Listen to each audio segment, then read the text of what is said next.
चालू केला व्हिडिओ. नमस्कार आपल्या सर्वांचं. आज दिनांक 13 जून 2026.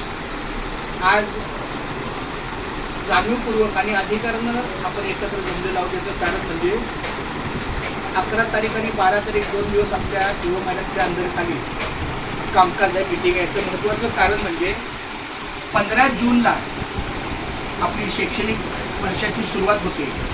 2026-27 हे शैक्षणिक वर्ष, ज्याच्यामध्ये mini KG, junior KG, senior KG, पहिली, दुसरी, तिसरी आणि चौथी आपल्या मर्यादेत तेवढीच वर्ग इयत्ता आहे. आणि तेवढी जमण्यासाठी आमचे हे राम सर तिसरी चौथी, मी पहिली दुसरी आणि तुम्ही तिघे तसं ह्या दोघी मिनी KG, ज्युनियर KG आणि सिनियर KG आणि आमच्या लक्ष्मीताई आपल्या सेविका आहेत. म्हणजे एकंदरीत आपल्याला फक्त सोनाली नाही आली, प्रत्येक सोनाली सोमवारी आलीच पाहिजे. कारण असं मी ऐकलं नाही की सुट्टी अगोदरचा पण दिवस शून्य आणि सुट्टी नंतरचा पण दिवस शून्य. मी माझ्या 36 वर्षाच्या कारकिर्दीत एकदाही असं नाही झालं की मी मेच्या 1 तारखेला गैरहजर आहे आणि मी 14-15 जूनला जी काही शाळेची सुरुवात आहे त्याला गैरहजर आहे. हा नियमच आहे. शैक्षणिक वर्षाची सुरुवात आणि शैक्षणिक वर्षाचा समाप्ती हे 2 दिवस भरणं गरजेचं का आहे?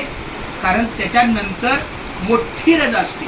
ती मोठी रजा जोडून जाऊ नये. जरी आम्हाला एक नियम आहे 2 वर्षाच्या आत, तरी पण आम्ही ती घेत नाही आहे. मला अधिकार आहे 2 वर्षाच्या आत एक चालू शकतो, पण कधीच माझ्याकडून असं 36 वर्षात नाही झालं. कारण झेंडावंदन तरी माझी एखाद्या वेळेला अपवाद आला, समजा मी शाळेत नसेल तर दुसरीकडे कुठेतरी करतो आणि तिथून फोटो आणि लिहून आणतो तिथल्या मुख्याध्यापक. समजा मी गावी असेल, एकदा मी झालं एकदा 15 ऑगस्ट 2022 का 23ची गोष्ट आहे.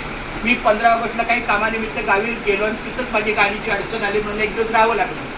तर मी तिथल्या झेडपीच्या शाळेत झेंडावंदन केलं, तिथल्या मुख्याध्यापकाकडून लिहून घेतलं, फोटो घेतला की सर चंद्रकांत कारंडे हे शिक्षक आमच्याकडे इथे झेंडावंदनाला होते, त्यामुळे ते तुमच्याकडे उपस्थित राहू शकले नाही. हा झाला आपला उपस्थितीचा महत्त्वाचा भाग. आज तुम्हाला मी कृपया हात जोडून कट करा आणि पुन्हा